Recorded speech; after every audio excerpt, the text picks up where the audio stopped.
வணக்கம்ங்க. இது பயனுள்ள வரலாறு அப்படிங்கிற யூடியூப் சேனல். இந்த இதில் நம்ம என்னெல்லாம் கற்றுக்கலாம்னா, சின்ன பிள்ளையிலேருந்தே நமக்கு வரலாறு படிக்கிறதுல ஏற்பட்ட சிரமம் என்னங்க, நேமோ அந்த பிளேஸோ இல்லை அந்த இயரை ஞாபகத்தில் வச்சுக்கிறதும், அப்புறம் ஏன் நம்ம அந்த வரலாறு படிக்கணும், எது நம்ம ரியல் லைஃப்பில் எங்கே அப்ளை பண்ணிக்கலாம் அப்படிங்கிறதையும் இந்த இது மூலமாக நம்ம தெரிஞ்சுக்கலாம். இன்னைக்கான கிளாஸ் பார்க்கலாங்க. நம்ம இன்னைக்கு பார்க்கறது சிந்து சமவெளி நாகரிகம்ங்க. அதாவது இந்தியாவில் தோன்றின முதல் நாகரிகம்னு பார்த்தோம்னா சிந்து சமவெளி நாகரிகம். இதோட காலக்கொடை எப்படி ஞாபகத்தில் வச்சுக்கலாம்னா, இப்போ இந்த நாகரிகம் எல்லாமே 1000ல் தாங்க இருக்கும். நம்மளது 3300 கிமுல ஸ்டார்ட் பண்ணி 1900 முடிஞ்சிருக்கும். ஸோ இப்போ இதை எப்படி வச்சுக்கலாம், இந்த 19ங்கிறது 1 + 9 10 அப்படின்னு ஞாபகத்தில் வச்சுக்கலாம். இந்த 336 அப்படிங்கிறதையும் ஞாபகத்தில் வச்சுக்கலாம்.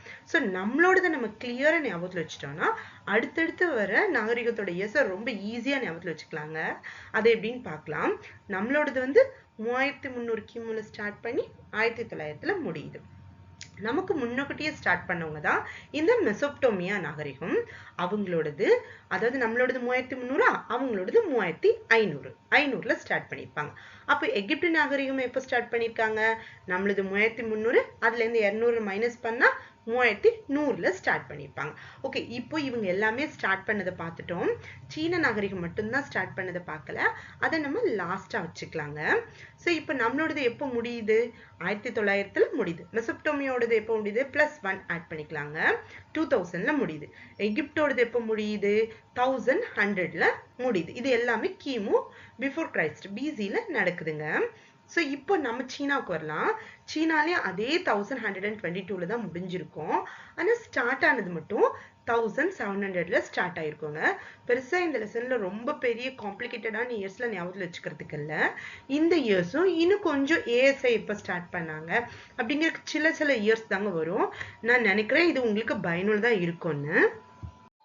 ஓகேங்க, இந்த சாப்டர்ல நம்ம என்ன பார்க்க போறோம்னா, சிந்து சமவெளி நாகரிகத்தை எப்படியெல்லாம் கண்டுபிடிச்சாங்கன்னு பார்க்கலாங்க. பொதுவாகவே சிந்து சமவெளி நாகரிகம்னா நம்ம எல்லாருக்குமே மனசுல இருக்கிறது பேர்ன்ட் பிரிக், எரிந்த செங்கற்கள் ஞாபகம் இருக்கும். ஆனா அதை ஃபர்ஸ்ட் யார் அவருடைய புக்ல சொன்னாருன்னு நமக்கு ஞாபகம் இருக்குமா, அதை சொன்னவர் தாங்க சார்லஸ். இந்த சார்லஸ் யாருன்னா பிரிட்டிஷ் ஈஸ்ட் இந்தியா கம்பெனில வேலை பார்த்த ஒரு சோல்ஜருங்க. அவருடைய புக்ல தான் எழுதியிருக்காரு, உயர்ந்த கோபுரங்கள் அது ஒரு மலை மீது இருந்தது, அது சுட்ட செங்கற்களால கட்டப்பட்டிருக்குன்னு எழுதினாருங்க. ஸோ ஃபர்ஸ்ட் அது ஒரு ஹிஸ்டாரிக்கல் எவிடன்ஸுங்க. அப்போ நமக்கு சிந்து சமவெளி நாகரிகத்தை பத்தி நமக்கு தெரிஞ்சுக்கிறதுக்கான ஃபர்ஸ்ட் ஹிஸ்டாரிக்கல் எவிடன்ஸ் எதுங்க, பிரிட்டிஷ் ஈஸ்ட் இந்தியா சோல்ஜர் எழுதின சார்லஸோடைய அந்த புக்குங்க. செகண்ட் என்ன நடக்குதுன்னா, 1856ல இன்ஜினியர்ஸ்லாம் லாகூர்ல இருந்து கராச்சி வரைக்கும் ரயில்வே டிராக்ஸை லே பண்றாங்க, போடுறாங்கங்க.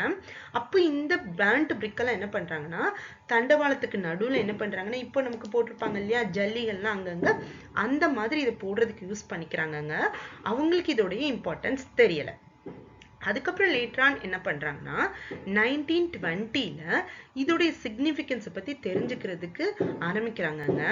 ஆனா 1924ல தான் ஏஎஸ்ஐயோடைய ஜான் மார்சல் அப்படிங்கிற ஒரு டைரக்டர் ஜெனரல் தான் சொல்றாரு, ஹரப்பாவுக்கும் மொஹஞ்சதாரோவுக்கும் நிறைய காமன் ஃபீச்சர்ஸ் இருக்குன்னு சொல்றாங்கங்க.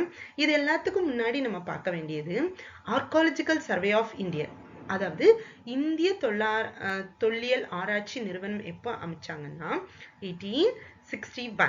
இதை எப்படி ஞாபகத்தில் வச்சுக்கலாம் ஈஸியானா, இந்த லெசன்ல நம்ம பார்க்கறது எல்லாமே அதாவது இதோடைய கண்டுபிடிப்புகள் எல்லாமே 1857ல இருந்து 56ல இருந்து ஒரு 1927 அந்த ரீஜியனுக்குள்ளேயே நடந்திருக்குங்க.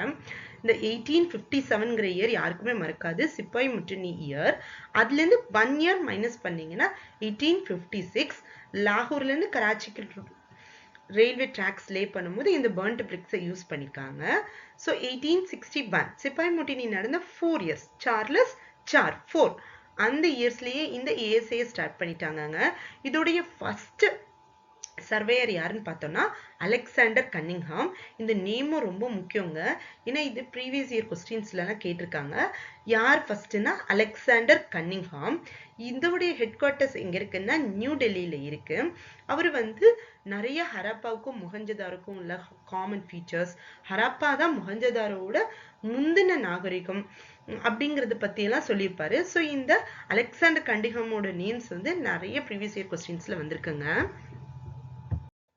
ஸோ இப்போ பார்க்குற இந்த டேப்லர் காலம் தாங்க எக்ஸாம் பாயிண்ட் ஆஃப் வியூவில் ரொம்ப ரொம்ப முக்கியமானது. இந்த டேப்லர் காலம் வந்து புக்கில் எம்டியாக இருக்குங்க. நான் ஃபில்அப் பண்ணி கொடுத்துருக்குறேன். ஸோ எந்த எந்த ஸ்டேட்டில் எந்த இடத்துலலாம் நம்ம என்னென்ன மாதிரியான ஹிஸ்டாரிக்கல் எவிடன்ஸ் எடுத்தோம் சிந்துவெளி நாகரிகம் சம்பந்தமாக அப்படின்னு பார்க்கலாங்க. ஃபஸ்ட்டு குஜராத் சிந்துவெளி சமவெளி நாகரிகம் இந்தியாவில் அப்படின்னாலே நம்ம கொஞ்சம் ஸ்டேட்ஸ்லாம் ஞாபகத்தில் வச்சுக்கணுங்க. எந்த ஸ்டேட்லான்னு பார்த்தோம்னா குஜராத், ஹரியானா, பாகிஸ்தான், ராஜஸ்தான். ஸோ இதெல்லாம் கண்டிப்பாக ஞாபகத்தில் வச்சுக்கணுங்க. குஜராத்தில் அகெயின் 2 பிளேஸ் ஞாபகத்தில் வச்சுக்கணுங்க, லோத்தல், தோலவிரா. இந்த லோத்தல்ங்கிறது ஆர்டிஃபிஷியல் டாக் எடுக்க ரொம்பவே ஃபேமஸ்ங்க. ஃபேமஸ் மீன்ஸ் அந்த காலத்தில் யூஸ் பண்ணியிருக்காங்கங்க. ஆர்டிஃபிஷியல் துறைமுகமாக ஒரு பொருளை இங்கேருந்து மொஹஞ்சதாரோவுக்கு அவங்க ட்ரேட் பண்ணுறதுக்கு அதை யூஸ் பண்ணியிருக்காங்கங்க. அதே மாதிரி தோலவிரால என்னெல்லாம் கண்டுபிடிச்சிருக்காங்கன்னா சிந்து சமவெளி நாகரிகத்திலேயும் ரிட்டன் இன்ஸ்கிரிப்ஷன்ஸ் லெட்டர்ஸ் யூஸ் பண்ணியிருக்காங்கங்க. அவங்க யூஸ் பண்ண அந்த லெட்டர்ஸோடைய பொறுப்புகள்லாம் நமக்கு எங்கேருந்து கிடைக்குதுன்னா குஜராத்தில் அமைந்திருக்கிற தோலவிரா அப்படிங்கிற இடத்துல கிடைக்குதுங்க. அகெயின் நமக்கு எல்லாமே மொஹஞ்சதாரோ ஒரு பாட்டில் கூட வரும்ல, ரஜினி ஐஸ்வர்யா பாட்டில் கூட வரும் மொஹஞ்சதாரோ அப்படின்னு சொல்லிட்டு. ஸோ அங்கே என்ன கண்டுபிடிச்சிருக்காங்க அப்படின்னு பார்த்தோம்னா டான்சிங் கேர்ள். ஸோ ரஜினி ஐஸ்வர்யாவும் டான்ஸ் ஆடுவாங்க, மொஹஞ்சதாரோ டான்சிங் கேர்ள். இது எங்க இருக்குன்னா பாகிஸ்தான்ல. ஸோ அடுத்து பார்க்கலாங்க காலிபங்கன். காலிபங்கன்ங்கிற இந்த இடம் எங்க இருக்குன்னா ராஜஸ்தான்ல இருக்கு. காலிபங்கன் எங்க இருக்கு? காலி ராஜஸ்தான். ஏன்னா ராஜஸ்தான்ல நிறைய மழை இருக்காது, ஸோ ரெயின் இருக்காது, ஸோ அதனால அது காலியா இருக்கு காலிபங்கன். இங்க என்ன இருக்குன்னா பிளாக் பேங்கிள்ஸ். ஸோ மழை பெய்யலனாலே பிளாக் அப்படி சும்மா ஒரு இதுக்கு மெமரிக்காண்டி தாங்க இதெல்லாம் சொல்றேன். டெரக்கோட்டானா மண்ணிலே செய்யப்பட்ட பேங்கிள்ஸ். ஸோ அடுத்து பார்க்கலாங்க ஹரியானா.